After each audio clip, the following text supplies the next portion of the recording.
Bienvenue, mesdames et messieurs. Nous sommes mercredi 14 avril 2021. C'est bien le troisième numéro de la revue de presse de la semaine.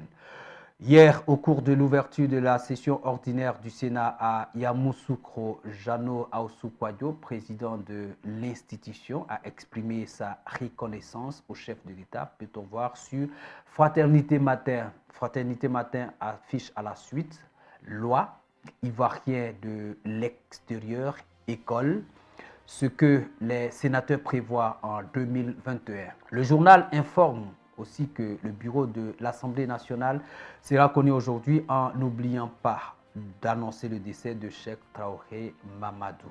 Le confrère ajoute à sa une que les Ivoiriens saluent un artisan de paix et de dialogue en la mémoire du disparu. Cheikh Traoré Mamadou était le 6e président du COSIM. Le Jour Plus accorde une visibilité sur ce qui fait la force d'Alassane Ouattara.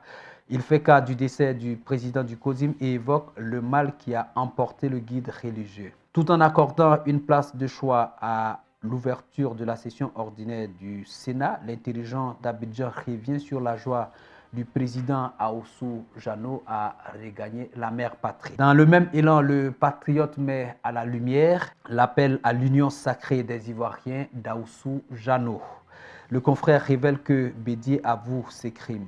Annonçant le décès du président du COSIM, le patriote présente Dominique Ouattara, qui prie pour la Côte d'Ivoire à la paroisse Notre-Dame de la Tendresse. Et puisque nous sommes dans le mois de Ramadan depuis hier, le confrère donne les recommandations de l'imam Assoumana Keïta à cet effet. Le nouveau réveil relativement à la session ordinaire du Sénat pointe du doigt les attaques de Kafolo et de Téiné, qui doivent nous interpeller en reprenant les propos de Jeannot Ahoussou-Kouadio.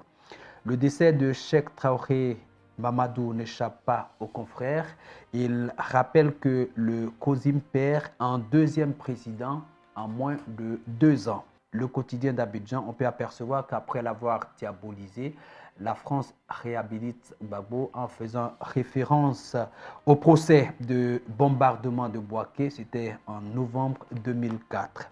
Le quotidien d'Abidjan constate qu'après Sarkozy, comparé devant la justice et de déduire que les ennemis du Woudi sont dans la tourmente. Le même confrère met en exergue les dossiers chauds qui attendent Mariatou Koné en charge désormais du ministère de l'Éducation nationale.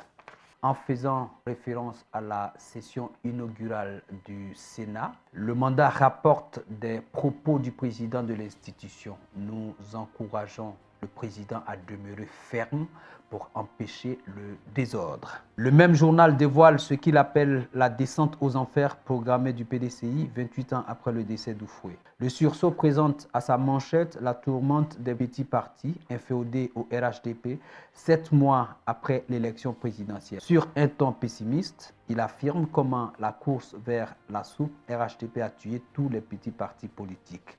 L'héritage à sa une écrit que Bédié est le seul et vrai héritier politique de Houphouët-Boigny. Il rapporte qu'un proche de Soro dénonce une justice à 2 vitesses sous Ouattara et demande aux autorités de mettre fin aux poursuites contre les partisans de l'ex-PAN.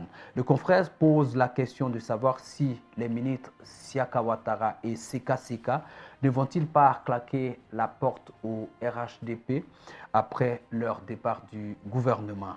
L'essor lourd les prouesses du président Alassane Ouattara. Selon lui, défense et sécurité, Ouattara, le grand pacificateur de l'armée.